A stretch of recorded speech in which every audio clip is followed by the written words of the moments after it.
السلام علیکم ورحمۃ اللہ وبرکاتہ۔ آج میں آپ کے ساتھ اپنے ہی باغ کے آموں کا خوبصورت سفر شیئر کر رہی ہوں۔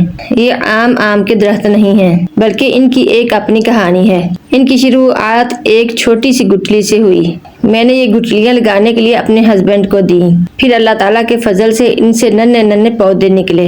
بعد میں ان پودوں پر پیوند کیا گیا اور پھر کئی سال ہم صبر کے ساتھ انتظار کرتے رہے کہ کب ان پر پھل آئے گا۔ الحمدللہ پچھلے سال ان درختوں میں سے ایک درخت پر پہلی بار آم لگے تھے اور اس سال اللہ تعالیٰ نے مزید خوبصورت پھل عطا فرمائے۔ یہ ویڈیو بھی ایک دن میں نہیں بنی۔ جب درختوں پر پھول آئے میں اس وقت سے ہر چند دن بعد کھیت جا کر ان کی بڑھوتری ریکارڈ کرتی رہی۔ آج آپ وہی سفر دیکھ رہے ہیں، پھول سے لے کر پکے ہوئے آم اور پھر انہی آموں سے تیار کیے گئے مزیدار جوس تک۔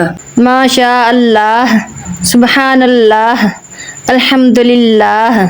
ایک چھوٹی سی گٹھلی سے اتنا بڑا درخت اور پھر رسیلے آم، یہ سب اللہ تعالیٰ کی عظیم قدرت اور اس کے فضل کا مظہر ہے۔ اگر آپ کو ہماری یہ محنت پسند آئے تو ویڈیو کو لائک کریں، شیئر کریں اور ہمارے چینل کو سبسکرائب ضرور کریں۔ جزاکم اللہ خیرن کثیرن فی الدارین۔ ناظرین، اس سال 3 پودوں پر لگے ہوئے مینگو میں سے ہمیں الحمدللہ صرف 10 مینگو ملے ہیں، باقی مینگو کسی نے چوری توڑ لیے۔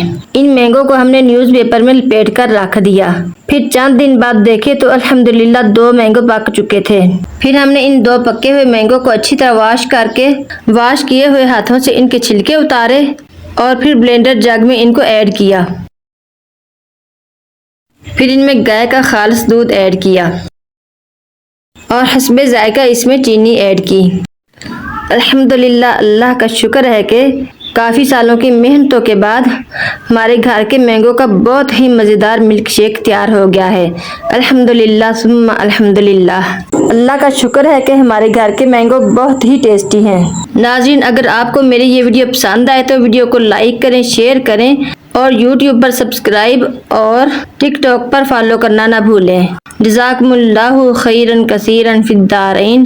الحمدللہ، ہم نے ہمارے اپنے باغ کے تازہ آموں سے جوس تیار کیا اور میرے بیٹے نے بھی بڑے شوق سے اسے پیا۔ اللہ تعالی ہماری نعمتوں میں ہمیشہ برکت عطا فرمائے، آمین ثم آمین یا رب العالمین۔ پھر ملیں گے انشاءاللہ تعالی نیکسٹ ویڈیو میں، تب تک کے لیے اللہ حافظ، اللہ نگہبان۔